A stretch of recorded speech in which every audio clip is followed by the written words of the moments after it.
New legislative leaders also have new members to wrangle. 22 newly minted members of Kentucky's General Assembly were welcomed to Frankfort earlier this month.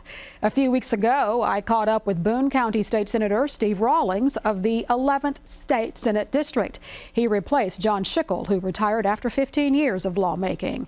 Rawlings is not new to Frankfort, as he'd served one term in the Kentucky House of Representatives before running for and winning his Senate seat.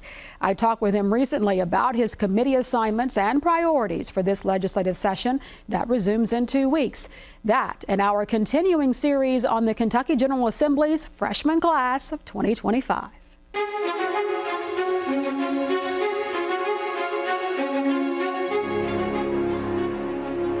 Let's talk about when you were in the House, the kind of legislation that you're most proud that you were a part of there, and what you hope for being a senator. Okay, got to enjoy running a lot of bills because they were constituent generated bills. And so I appreciated the fact that people would share their ideas with me and I would run these bills.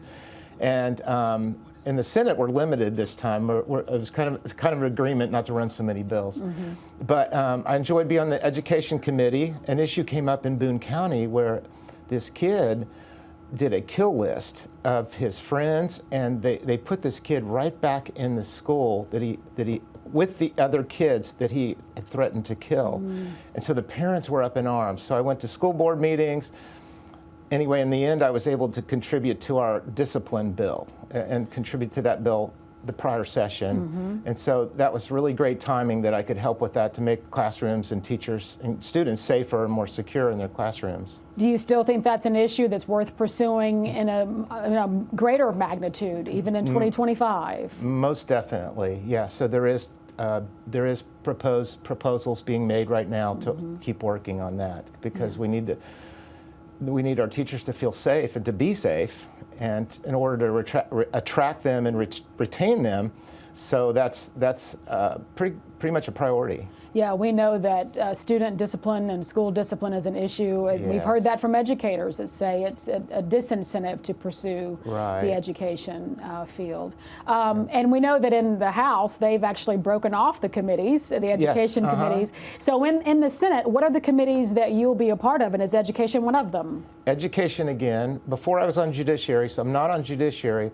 I'm on Banking and Insurance, on Health Services, Appropriations and Revenue, co-chair on the subcommittee, the Budget Review Subcommittee for Education, so I'm co-chair on that. And all total, I'm in 7 committees, includes capital planning. So I don't know if I named them all off, but there's 7 of them. Yeah, last time in the House, we generally were on 3 committees. I was on 3 committees. But less members, more committee love. Yes, yeah.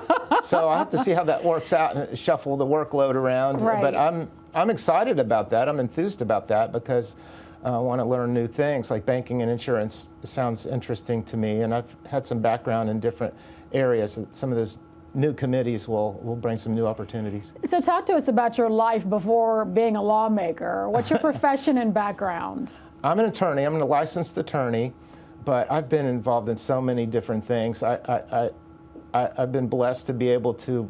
I've built 3 homes. I've published a book, and I've worked in higher education. I got to teach some and write some and curriculum, and so I've got to do a lot of different things. So I've enjoyed having a diverse background. Yeah, yeah. What is it you're really passionate about when it comes to issues that affect your constituents there in Northern Kentucky that you hope you can be a part of some solution, some public policy solution in this upcoming legislative session? One of the things that I ran on that was very important to our people was school choice. So that's no longer on the table for now, but we need to tweak other ways of looking at that and seeing what we can do with those things. But I'm socially conservative, so I'm interested in strengthening families, parental rights, protecting the innocence of children. And I was thinking about how people like me grew up in a wholesome environment, so I want to do anything for the kids that we can encourage growing up in a wholesome environment and let kids be kids and not saddle them with adult issues. So those sorts of things. And so there's a lot to do in the education field. I think there's been a trend away from parental rights.